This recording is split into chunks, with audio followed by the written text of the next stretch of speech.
YouTube? Once again, it's Kennard Vernon Stewart here for the podcast. We're talking about Auburn football, and this is episode number 7 of projecting Auburn's 2020 schedule. I think this is going to be an interesting schedule, guys, and I really am very excited. One, that there's probably going to be a football season to begin with, and number two, there's some real nice games lined up this particular year, especially at the beginning of the season when Auburn takes on the North Carolina Tar Heels. That's usually a pretty tough kind of game for Auburn, and I'm really looking forward to that, especially it being at a neutral site in Atlanta, Georgia. Auburn seems to be regulars in these kickoff classics. So, but we're going to talk about some other things as it relates to Auburn's schedule today. Go ahead and like the video, comment, and subscribe to Vernon Speaks Sports Auburn. My name is Kennard Vernon Stewart, and I'm your host.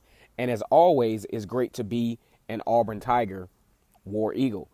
Okay, so in the SEC West, I mean, the SEC West is riddled with a lot of good rivalries. I mean, you talk about Alabama versus Auburn. That's an obvious one.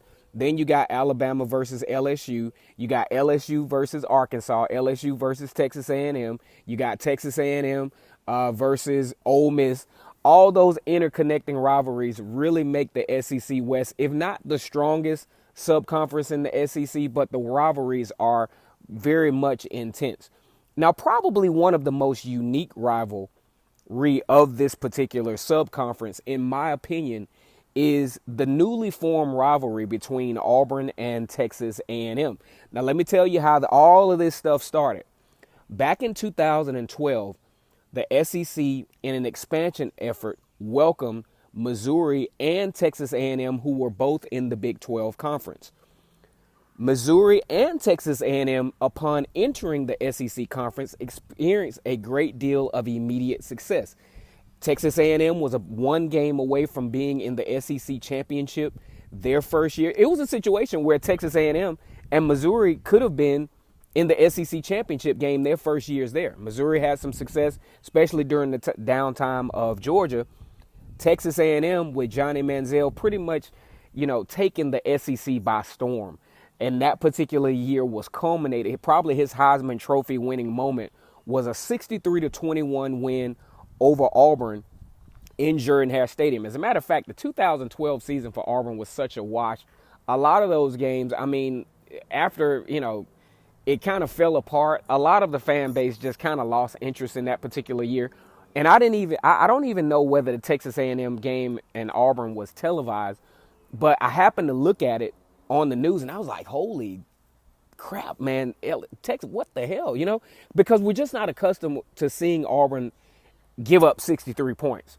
Probably the most that they've given up in recent history. I can't remember. I think Alabama in 2015, Auburn gave up 55 there, but usually Auburn's not giving up 63 points in a game, no matter who they play against, whether they win or lose.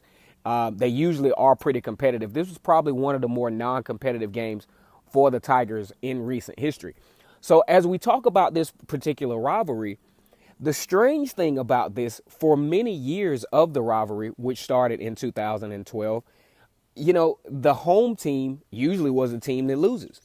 You think about 2013, Auburn goes down to Texas A&M with the prospect of having to face one of the best quarterbacks at the time in college football in Johnny Manziel. It got off to kind of a rocky start, but Auburn really, really fought their way, clawed their way, and gave themselves an opportunity to win that particular football game. That was also a game where we found out really what Nick Marshall's skill set was on the big stage. And it really paid off for Auburn in a huge win, which was at the heels of a 35-21 loss to LSU.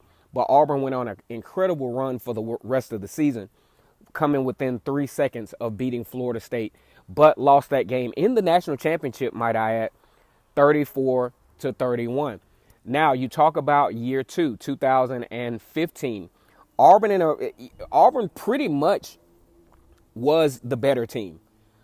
Texas A&M got off to an incredible start. Auburn had a weird turnover late in the game as Nick Marshall was trying to push Auburn to a victory there. I think it was a fumble snap, a weird fumble snap, which stopped the momentum of that drive that would have tied the football game up. Texas A&M actually beats Auburn at home. 2016, we look at that particular game. I mean, Auburn was kind of having a weird year. Actually, the game prior was 2014. I apologize about that.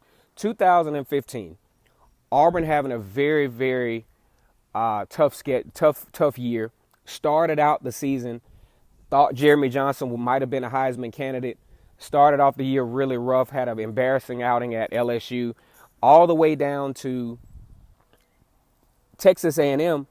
Auburn actually makes the trip to Texas A&M, not really sure what's going on. Jeremy Johnson actually was the starting quarterback in that particular football game, and Rhett Lashlee and Gus Malzahn came up with a perfect game plan for Jeremy Johnson, and Auburn goes down and actually upsets Texas A&M 26-10 in that particular football game.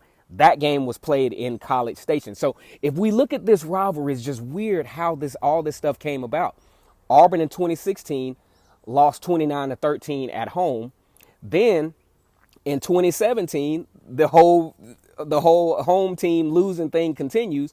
As Jarrett Stidham in 2017, they pretty much ripped Texas A&M up on one of the better runs in Gus Malzahn's history, looking like Auburn might have been the first two-loss team in playoff history, in the college football playoff era history, to make it, but actually made the SEC championship, subsequently lost that game. Now comes 2018. This is when 2018. This is when things started to change in this particular rivalry. Auburn in 2018 looked like the ship was definitely sinking. It wasn't looking really good for Gus Malzahn. I mean, pretty much everything that could go wrong in the middle of the season. A loss to Tennessee, a loss to Mississippi State, the defense giving up almost 450 yards per game. I mean, things were just really falling apart for the Tigers in 2018. But guess what happens? Late in I think it was the third quarter, Noah Igbenogany made a season-changing, a season-saving interception. And that interception started to break the cycle of the home team losing. Auburn actually comes back from behind in an epic fashion, beating Texas A&M in that particular football game. Then the following year, 2019, Auburn goes on, beats Texas A&M 28-20. So now the rivalry is kind of reversed. This is the first time in the rivalry's history that a team has won consecutive years. Auburn has won 2 straight, looking to win 3 straight over Texas A&M. Here's the catch. Auburn faces Texas A&M in the middle of the season, around the time that they play Georgia. I want to say it's after they play Georgia. So they have to make sure that their guard is up on this particular football game. Kellen Mond, the quarterback for Texas A&M, is still there. One thing you can't discount is Kellen Mond's experience. He's one of the more experienced quarterbacks currently in the SEC. He is mistake prone. He can have the game of his life one week and totally tank it the next. But you can't think that Texas A&M, Jimbo Fisher and those guys have done a better job of recruiting. They're starting to recruit on a level that can be successful in the SEC West, especially at the line of scrimmage, especially at the linebacker position. We look for their running back Spiller to actually come to life this year. He had some good spots last year, but being forced to play as a true freshman because of the running back being injured. But you got to know, this is going to be a very, very good football game, as it always is. But one thing about Auburn, if they're on a roll, so to speak, this is going to be kind of a trap game because Texas A&M is a very talented team. They play with a lot of tenacity and a lot of pride, and they're going to come to Auburn with revenge on their minds. They're really not trying to lose to Auburn 3 years in a row because that hasn't been the trend in this particular rivalry. So we'll look out for that. But probably, in my opinion, one of my favorite games to watch in the SEC West has become Texas A&M and Auburn. Once again, it's Kennard Vernon Stewart here for the podcast. We're talking Auburn football. Go ahead, like the video, comment, and subscribe to Vernon Speaks Sports Auburn. Click the bell twice so that you can receive all of the notifications. Subscribers are growing by leaps and bounds. Definitely appreciate that. If you feel compelled to do so, you can also make a Cash App donation to $Kennard Stewart. And also check out my Facebook page, Vernon Speaks Sports Auburn, where I put a lot of my content up there. Talk a lot of stuff about Auburn football. So we're definitely on the road. Look forward to this particular season and getting the live streams back going. As always, it's great to be an Auburn Tiger, War Eagle.